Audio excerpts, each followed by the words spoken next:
तो इस वीडियो के माध्यम से जानेंगे फैक्टर्स जो कि प्रोटीन बाइंडिंग को इफेक्ट करते हैं।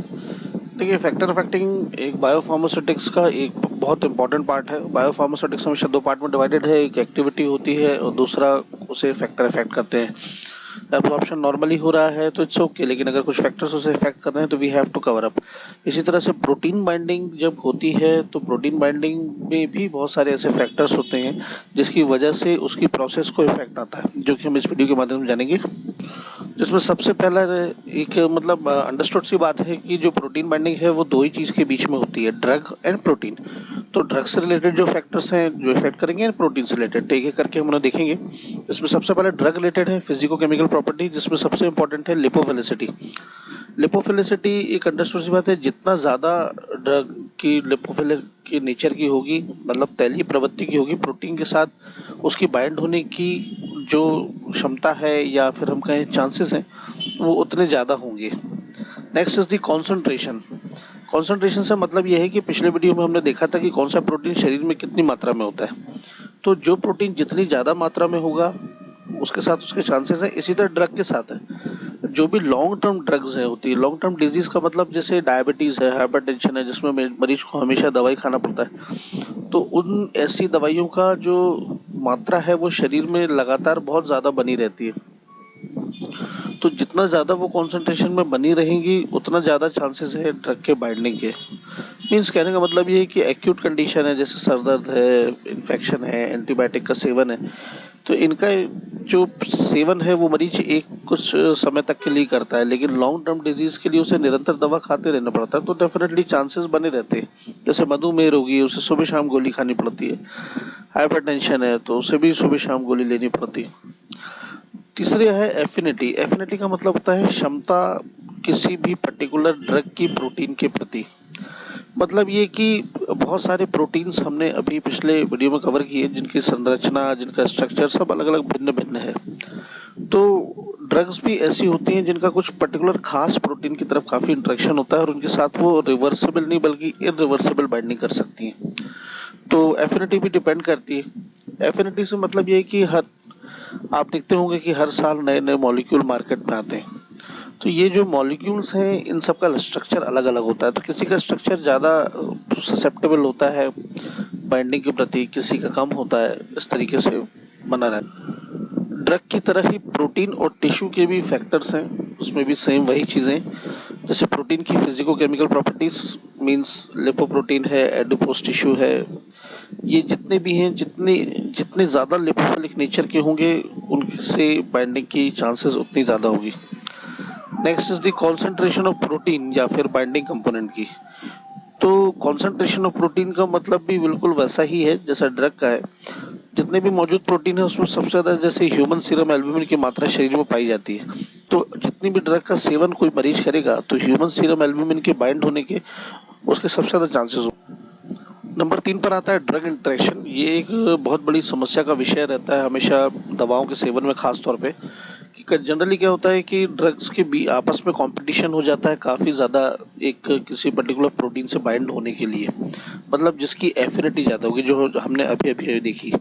तो सपोज मान लीजिए ह्यूमन सीरम एल्बुमिन के प्रति है दो ड्रग्स, जिन ड्रग्स का सेवन मरीज कर रहा है।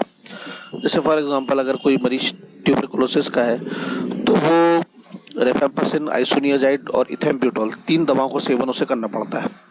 या फिर हम यूं कहें कि जैसे मरीज को कोई इन्फेक्शन है तो उसे एंटीबायोटिक के साथ साथ दूसरी मेडिसिन भी लेनी पड़ती है। तो जब 2-3 दवाएं शरीर में जाती हैं तो वह आपस में प्रतियोगिता करती हैं कि किसका ज्यादा एफिनिटी होगी। तो जैसे फॉर एग्जांपल पेशेंट ने अगर सबसे पहले डायबिटीज की कोई गोली खाई और वो बाइंड हो गई किसी प्रोटीन से, साथ ही साथ उसने तुरंत ब्लड प्रेशर की दवा खाई, तो ब्लड प्रेशर की दवा जो है अगर उसकी एफिनिटी उससे ज्यादा है प्रोटीन के प्रति, तो पहले खाई हुई डायबिटीज की दवा को वो डिस्प्लेस कर देगी। जो डिस्प्लेस्ड ड्रग है उसको D1 नाम दिया गया है और जिसने उसे रिप्लेस किया उसे डिस्प्लेसर कहेंगे। तो यहाँ पर समस्या ये है कि जो डिस्प्लेस्ड ड्रग है वो एक्चुअल में मतलब एक टॉक्सिक रूप में आ जाएगी, क्योंकि उसका जो स्ट्रक्चर है, उसकी जो इंटीग्रिटी है वो खंडित हो गई, वो आयनाइज फॉर्म में आ चुकी है। अब वो थेरापेटिक एक्शन ही दिखा सकती, सिर्फ टॉक्सिक इफेक्ट और सीरियस साइड इफेक्ट ही दिखाएगी। इस पूरी प्रक्रिया को एक्चुअल में ड्रग इंटरेक्शन कहा जाता है। मीन्स ड्रग इंटरेक्शन इसीलिए डॉक्टर्स हमेशा मरीजों से ये परामर्श करते हैं कि आप और कोई दवा का सेवन ले रहे हैं या नहीं, means before writing the prescription. इसलिए ये कहा जाता है क्योंकि ड्रग इंटरेक्शन की समस्या शरीर में कभी भी और कैसे भी हो सकती है। ठीक इसी तरह से प्रोटीन के बीच में भी कंपटीशन रहता है, मतलब drug and normal body constituent. Free fatty acid हमारे बॉडी में होते हैं जो कि ड्रग के साथ काफ़ी इंटरेक्ट करते हैं और मतलब ह्यूमन सेरम एल्ब्यूमिन से बाइंड हो जाते हैं। इसका मैं एक कॉमन एग्जांपल आपको देता हूं, जैसे कि बहुत सारी त्वचा रोग की समस्या में एक्ने हो जाता है। तो एक्ने एक्चुअल में क्या होता है कि जो हमारे शरीर में हेयर जो स्किन सीबम है उसको फ्री फैटी एसिड में कन्वर्जन हो जाता है, जिसकी फलस्वरूप एक्ने जैसी समस्या आती है। इसलिए उसकी दवाएं और क्रीम का लगाना पड़ता है, सेवन करना पड़ता है। तो ये भी एक्चुअल में कंपटीशन है between drug and normal body constituent, जिसकी वजह से प्रॉब्लम आती है। Next is the allosteric changes in protein structure, मतलब प्रोटीन की संरचना में कुछ दवाएं अपने प्रॉपर्टी फिजिकल प्रॉपर्टी एक्शन की वजह से उसमें उसके स्ट्रक्चर में चेंजेस ला जाती है, जिसकी वजह से उसकी जो बाइंडिंग कैपेसिटी है वो बदल जाती है, कम भी हो सकती है, ज़्यादा भी हो सकती है। इस प्रोसीजर को एक्चुअल में एलोस्टेरिक चेंजेस बोलते हैं। जैसे फॉर एग्जांपल एस्पिरिन जो कि खून पतला करने के लिए, दर्द के लिए दवाई है, वो एक्चुअल में एल्ब्यूमिन के लाइसिन फ्रैक्शन को एसिटाइलेट कर देती है, जिसकी वजह से उसके स्ट्रक्चर को मॉडिफाई कर देगी और उसकी जो बाइंडिंग कैपेसिटी है वो बढ़ जाएगी NSAID और फिनाइल ब्यूटाजोल के प्रति। इसी के साथ साथ अगले जो फैक्टर्स आते हैं वो पेशेंट रिलेटेड हैं। एज में अगर हम देखें तो जैसे जैसे जो एज बढ़ती है, जैसे न्यू बॉर्न बेबी है, उस समय पे एल्ब्यूमिन बहुत कम होता है शरीर में, तो बाइंडिंग कम होती है और फ्री ड्रग ज़्यादा रहेगी। बड़े होंगे, उम्र ज़्यादा बढ़ेगी, उसी तरह से प्रोटीन भी बढ़ेगा, तो चांसेस बढ़ेंगे और धीरे धीरे करके फिर ये कम भी होता जाता है। मीन्स एक कर्व की तरह है, जब कम उम्र रहती है बहुत तो प्रोटीन कम, फिर थोड़ी बढ़ेगी तो प्रोटीन बढ़ता जाएगा और फिर जब और ज़्यादा एज बढ़ेगी तो वो ऑटोमेटिकली कम होता जाता है। इंटर सब्जेक्ट वेरिएबिलिटी से यहाँ पर तात्पर्य है कि पूरे विश्व में दुनिया में अलग अलग प्रजातियों मीन्स जीन्स और वैसे जेनेटिक्स के लोग रहते हैं, जैसे अफ्रीकन्स हैं, एशियन है, चाइनीज़ है, जर्मन है, रशियन है। तो सबके जेनेटिक और इन्वायरमेंटल फैक्टर बहुत अलग होते हैं, इसका भी फर्क पड़ता है प्रोटीन बाइंडिंग में। नेक्स्ट एक बहुत इंपॉर्टेंट सेगमेंट आता है, that is the disease state, मतलब किसी भी मेडिकल कंडीशन या बीमारी की अवस्था।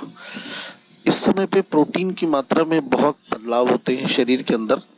जैसे कि रीनल फेलियर है, रीनल फेलियर मतलब किडनी का फेल हो जाना, तो इस समय पर एल्ब्यूमिन कंटेंट बहुत लो हो जाता है, जिसकी वजह से बाइंडिंग एसिडिक और न्यूट्रल ड्रग्स की इफेक्ट होती है सीधे सीधे।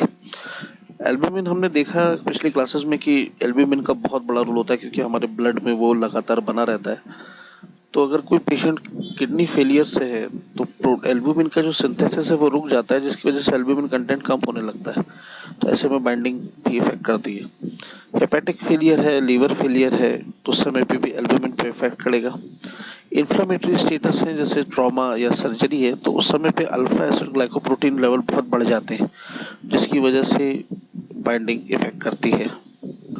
सो इस वीडियो के माध्यम से हमने जाने वो कुछ इंपॉर्टेंट फैक्टर्स। यहाँ पर मैं एक क्विक रिवीजन कर देता हूँ। जैसे सबसे पहला ड्रग रिलेटेड फैक्टर्स होंगे, उसमें लिपोफिलिसिटी और मात्रा ड्रग की बहुत मायने रखती है। मात्रा से हमेशा ध्यान रखिएगा कि वो दवाएं जिनका लगातार सेवन होना है। इसके बाद प्रोटीन से रिलेटेड, प्रोटीन में भी उसकी लिपोफिलिसिटी एंड कॉन्सेंट्रेशन, देन उसके बाद age, patient related factors, allosteric changes and finally disease state.